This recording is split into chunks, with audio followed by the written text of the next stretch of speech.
Good morning and happy Tuesday.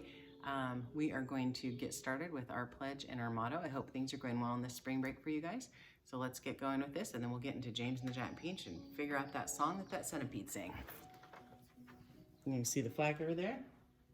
Salute and pledge. I pledge allegiance to the flag of the United States of America and to the republic for which it stands, one nation, under God, indivisible, with liberty and justice for all. And let's head over here to our motto and begin. We are students at Peter J. Shields. We believe in kindness.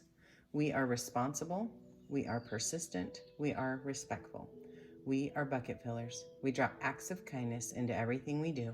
We are Peter J. Shields. Good job, kiddos. Like I said, I hope your spring break is going well and you're finding some relaxing things to do and able to hook up to a computer still, and that the Chromebooks are all doing well and you're able to find this channel okay. And let's get started and see what is going on here, shall we? Okay, we left off. Centipede was about to break into song about the lovely food that he was eating. Are we ready?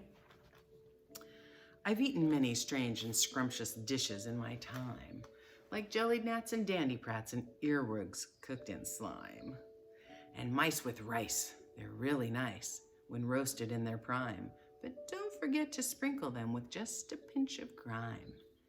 I've eaten fresh mud burgers by the greatest cooks there are, and scrambled dregs and stink bug eggs, and hornets stewed in tar, and pails of snails and lizard tails, and beetles by the jar. A beetle is improved by just a splash of vinegar. I often eat boiled slobbages. They're grand when served beside minced doodlebugs and curried slugs. And have you ever tried mosquitoes, toes, and wampfish roes, most delicately fried? The only trouble is they disagree with my inside. I'm mad for crispy wasp stings and a piece of buttered toast, and pickled spines of porcupines, and then a gorgeous roast of dragon's flesh well hung, not fresh.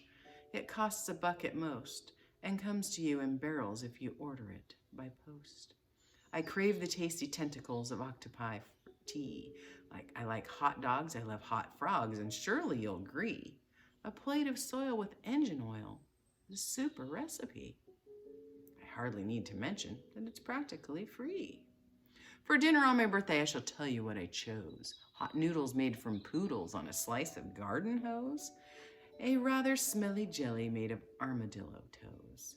The jelly was delicious, but you have to hold your nose. Now comes, the centipede declared, the burden of my speech. These foods are rare beyond compare, some right out of reach, but there's no doubt I'd go without a million plates of each for one small mite, one tiny bite of this fantastic peach. Everybody was feeling happy now. The sun was shining brightly out of the soft blue sky. The day was calm. The giant peach was glinting in the sunlight like a massive golden ball sailing upon a silver tree. Chapter 19. Look, cried the centipede, just as they were finishing their meal. Look at that funny, thin, black thing gliding through the water over there. They all swung around to look. There are two of them, Miss Spider said. There are lots of them, said the ladybug. Oh, what are they? The earthworm was getting worried. Well, they must be some kind of fish, the old green grasshopper said. Perhaps they've come to say hello. They're sharks, the earthworm cried. I'll bet you anything. Like they're sharks, and they have come to eat us all up. Oh, what absolute rot, the centipede said, but his voice suddenly seemed to have been a little shaky because he wasn't laughing. I'm positive they are sharks, said the earthworm. I just know they are sharks. And in fact, did everyone else. But they were too frightened to admit it. There was a short silence. They all peered down anxiously at the sharks, who were cruising down slowly round and round the peach. Just assuming that they are sharks, the centipede said. There still can't possibly be any danger if we stay up here. But even as he spoke, one of those thin black fins suddenly changed directions. The shark paused and stared up at the company with evil eyes. Go away, they all shouted. Go away, you filthy beasts. And here's that picture of them on top of the beach, and they're surrounded by sharks. Slowly, almost lazily, the shark opened his mouth, which was big enough to have swallowed a perambulator, and made a lunge at the peach. They all watched aghast. And now, as though at a signal from a leader, all the other sharks came swimming in toward the peach, and they all clustered around it and began to attack it furiously. There must have been 20 or 30 of them at least, all pushing and fighting and lashing their tails and churning the water into froth. Panic and pandemonium broke out, and immediately on top of the peach, "Oh, we're finished now," cried Miss Spider, wringing all of her feet. "They will eat us up, the whole peach, and then there'll be nothing left of us to stand on, and they'll start to get us."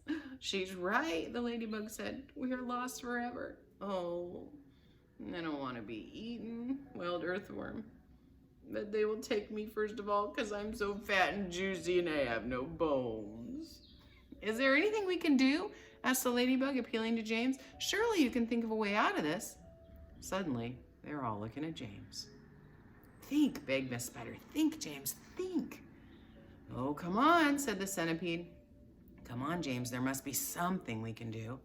Their eyes waited upon him, tense, anxious, pathetically hopeful.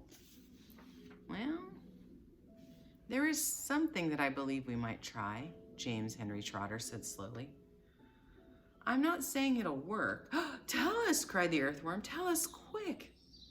"Well, we'll try anything you say," said the centipede. "But hurry, hurry, hurry." "Oh, be quiet and let the boy speak," said the ladybug. "Go on, James."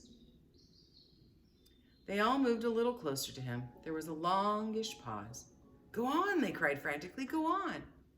And all the time while they were waiting, they could hear the sharks thrashing around in the water below them. It was enough to make anyone a little frantic.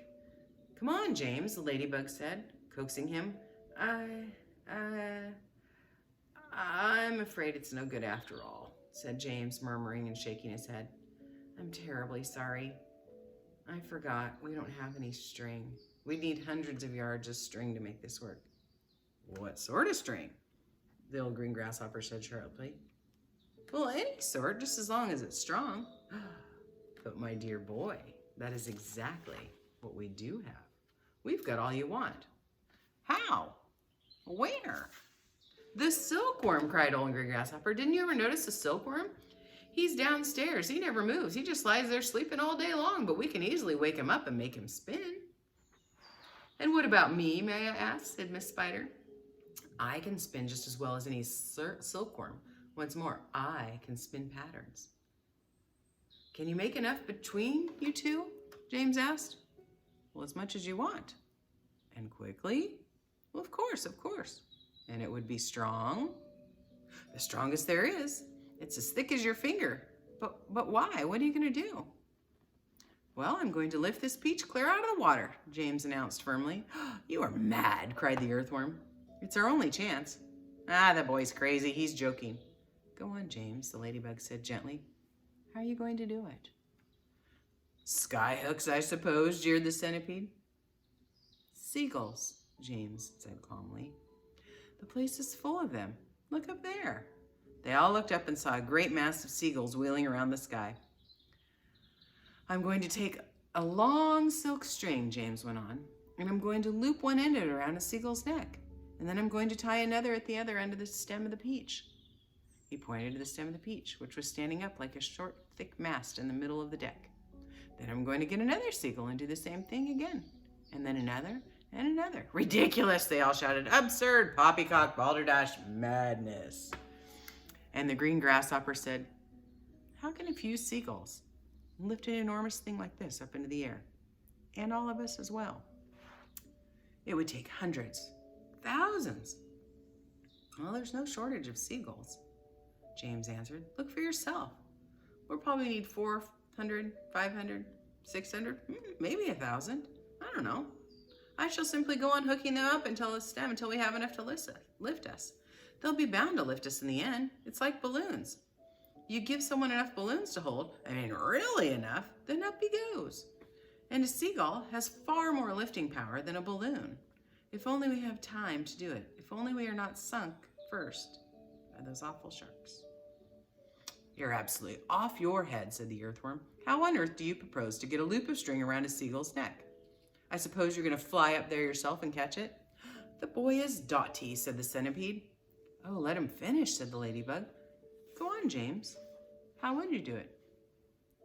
With bait. Bait? What sort of bait?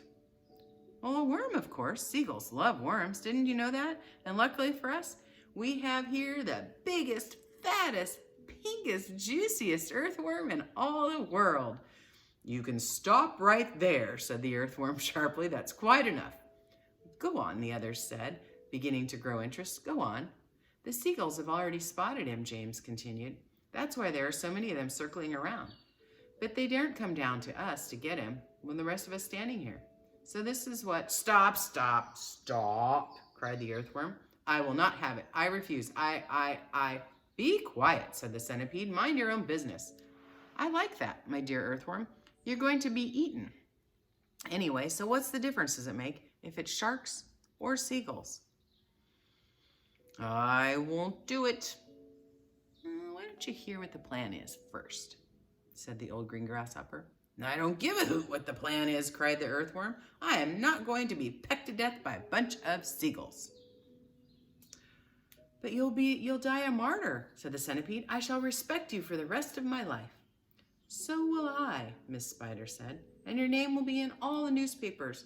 Earthworm gives life to save friends. But he won't have to give his life, James said. Now listen to me. This is what we'll do. And, ladies and gentlemen, that is it for today. Happy, happy, happy spring break. Again, I hope you guys are enjoying your time this spring break to take a little break, but I know sometimes we just barely got back into the distance learning in school, which is why I wanted to keep this going. So I will just see you here the rest of this week. Have a great day. Be safe, be kind, and be persistent. This is what we got to do, kiddos, is hang in there and be persistent during these times. It's unprecedented. Someday you guys will be old and grayer than Miss Kivley, and you will be telling your grandkids about the time that you guys had to do distance learning, and it was just an unbelievable situation. It's like the whole world shut down, literally. So write some of your thoughts down, and have a great day, and I will talk to you guys soon. Bye.